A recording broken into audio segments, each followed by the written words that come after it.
পেলাই আমি এটা সংগঠনৰ বেনাৰত লৈ পেলাই কাম কৰি আছোঁ আৰু সেইকাৰণে ইউনিটনেছটো আমি বজাই চলিব পাৰিছে গোটেই কমিটিটো এক্সিকিউটিভ কমিটিয়ে ইমান এটা জোৰ পাইছে আপোনালোকৰ বহুত আগবাঢ়ি গৈছে আৰু প্ৰায়তে যেতিয়ালৈকে আমি নাপাওঁ আৰু কাৰোকে হওক ছাৰ্ভিচবিলাক কথা আমাৰ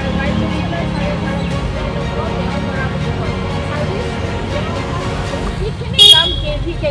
কেভিকে যিকোনো এটা কাম কৰিব হ'লে মানে সদায় আমাৰ কৰিব লাগে কালি আমাক আমি কৰি দি থৈ যাওঁ কিন্তু আমাৰ কামখিনি কৰিম কামখিনি হ'বই লাগিব সেইকাৰণে আমি প্ৰস্তুত থাকিম তেনেকুৱা সেইটো মানে আমি তেওঁলোকক যথেষ্ট বাইছ চনৰ পৰাই আকাৰী ফালৰ পৰা হেড হিচাপে কাম কৰি নিদিয়ে যিহেতু হেড হিচাপে নিদিয়ে সেইটো এটা কেলকুলেশ্যনত গৈছে যে 10% NPS এমপ্লয়াৰ কণ্ট্ৰিবিউশ্যন জানুৱাৰী 2019 পৰা উঠি গ'ল সেইটো 14% হৈ গ'ল অলৰেডি আৰু সেই 14%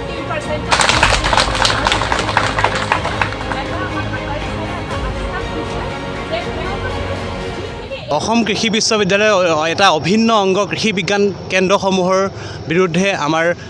ঊৰ্ধ্বতম কৰ্তৃপক্ষই যি NPS আমাৰ আছিলে যিটো আমাৰ প্ৰাপ্য যি এপইণ্টমেণ্ট লেটাৰত আমাৰ লিখি থোৱা আছিলে সেই এপইণ্টমেণ্ট অৰ্ডাৰৰ যিখিনি নীতি আছিলে সেই নীতিখিনি উলংঘা কৰি আমাৰ NPS হঠকাৰী এটা সিদ্ধান্ত যিটো ল'লে NPSখিনি উঠাই দিয়াৰ ক্ষেত্ৰত তাৰ বিৰোধিতাৰে আমি 23টা কৃষি বিজ্ঞান কেন্দ্ৰৰ সমূহ কৰ্মচাৰী আহি আজি আমি ইয়াত এই প্ৰতিবাদ কৰিবলৈ বাধ্য হৈছোঁ যাতে আমাৰ যিসমূহ নিজৰ প্ৰাপ্য আছিলে যিটো ভৱিষ্যত সুৰক্ষাৰ ক্ষেত্ৰত অকল যি NPSে আমাৰ এটা ভৱিষ্যতৰ ক্ষেত্ৰত কাৰ্যপন্থা আমাৰ বা কাৰ্যনিৰপেক্ষ হিচাপে আমাৰ ল'ব পাৰে গতিকে সেই NPS যাতে আমাক ঘূৰাই দিয়ে লগতে আমাৰ বিভিন্ন সমস্যা আছে যদিও কৃষি বিজ্ঞান কেন্দ্ৰসমূহে আমি দিন ৰাত কষ্ট কৰি একাকাৰ কৰি পেলাই অসম কৃষি বিশ্ববিদ্যালয়ৰ কাৰণে অসমখনৰ কাৰণে অসমৰ কৃষি ক্ষেত্ৰৰ উন্নয়নৰ কাৰণে আমি চেষ্টা কৰি আছোঁ কিন্তু এই ক্ষেত্ৰতো আমাৰ যিসমূহ কৰ্মচাৰীসকল আছে আমাৰ কৰ্মচাৰীসকলৰ ভৱিষ্যত কিন্তু একেবাৰেই সুৰক্ষিত নহয় গতিকে যাতে আমাৰ কৰ্মচাৰীসকলৰ ভৱিষ্যত সুৰক্ষিত কৰে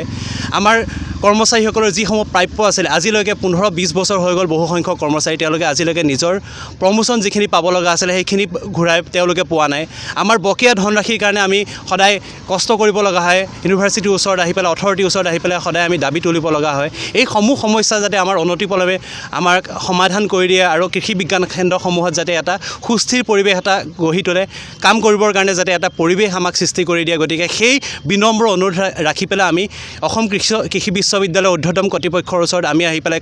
কৰজোৰে অনুৰোধ জনাইছোঁ যাতে তেওঁলোকে আমাৰ দাবীসমূহ মানি লয় আৰু এই দাবীসমূহ যদি তেওঁলোকে মানি নলয় কিন্তু আমাৰ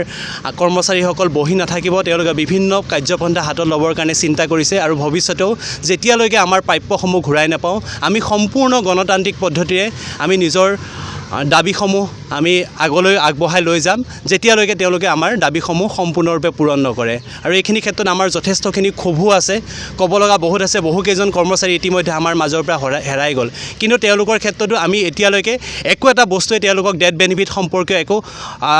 সুবিধাই তেওঁলোকক বা আমি কৰি দিবৰ কাৰণে সক্ষম নহ'লোঁ গতিকে আমাৰ যেতিয়া দিন ৰাত আমি একেকাৰ কৰি কাম কৰি আছোঁ আমাৰ ভৱিষ্যত সুৰক্ষা ক'ত গতিকে আমাক ভৱিষ্যত সুৰক্ষা দিয়ক এই দাবীৰে আমি অসম কৃষি বিশ্ববিদ্যালয় আমাৰ যি এপইণ্টিং অথৰিটি আছে ICR আছে তেওঁলোক সকলোৰে ওচৰত আমি দাবী জনাইছোঁ যাতে আমাৰ সমস্যাবোৰ সমাধান কৰি আমাৰ কৃষকসকলৰ কাৰণে অসমৰ কৃষি ক্ষেত্ৰৰ উন্নয়নৰ কাৰণে ভাৰতবৰ্ষৰ কৃষি ক্ষেত্ৰৰ উন্নয়নৰ কাৰণে যাতে আমাক কাম কৰিবৰ বাবে সুবিধা কৰি দিয়ে এইখিনি দাবীৰে আমি আজি এই প্ৰতিবাদথলীত আমি একত্ৰিত হৈছোঁ